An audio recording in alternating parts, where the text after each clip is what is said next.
Magandang umaga mga kaibigan. Ako si Eldo Nakain.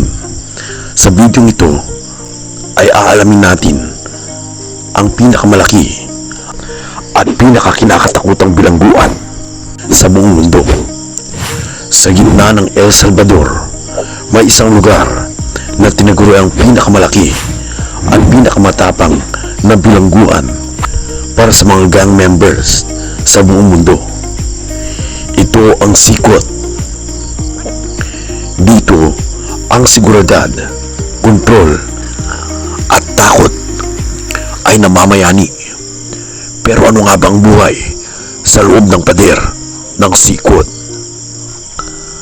At paano nila hinaharap ang malupit na realidad ng gang violence? Tara, samahan niyo ako sa loob ng mundo ng El Salvador sikot. Ang sikot, mga kaibigan, o Centro de Confinamiento del Terror ay itinayo upang maging solusyon sa lumalalang problema ng gang violence sa El Salvador. Kilala sa riyon ang dalawang pangunahing gang members, MS-13 at Barrio 18.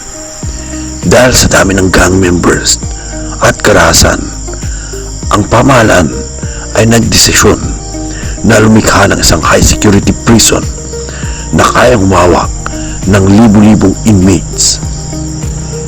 Pero hindi lang ito basta-basta bilangguan, kaibigan.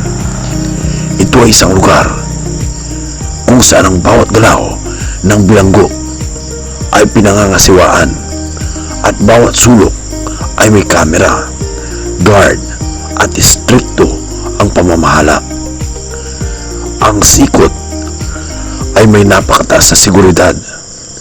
Lahat ng inmates ay pinaghihiwa-hiwalay base sa gang affiliation upang maiwasan ang labanan sa loob. Ang bawat selda ay sobrang higpit ang kontrol at halos walang kalayaan ang mga bilanggo. Ang buhay sa loob ay sobrang higpit. Limitado ang pagkain, bihira ang pakikipag-usap sa pamilya at halos wala ring entertainment. Ngunit sa kabila ng lahat, may sistema ng routine dito. Trabaho, ehersisyo at limitado ngunit istriktong edukasyon at vocational training. Bakit tinawag itong toughest prison? Dahil dito, halos walang kapangyarihan ng gangs sa loob ng pader. Ang pamahalaan ay nagpatupad ng tinatawag na mano-mano policy. Direktang kontrol sa bawat gang member at bawat paglabag ay may matinding parusa. Ngunit kahit mahigpit, hindi mawawala ang tensyon. Ang mga gang leaders ay madalas na sinusubaybayan at ang komunikasyon nila sa labas ay limitado. Sa sobrang higpit, maraming international observers ang magsasabing ito ang pinakamalupit na strategy para pigilan ang gang violence sa mundo. Ngunit hindi lahat positibo. Maraming human rights group na nagrereklamo tungkol sa kondisyon ng mga bilanggo. Sobrang higpit ng isolation at ang epekto nito sa mental health ng mga inmates.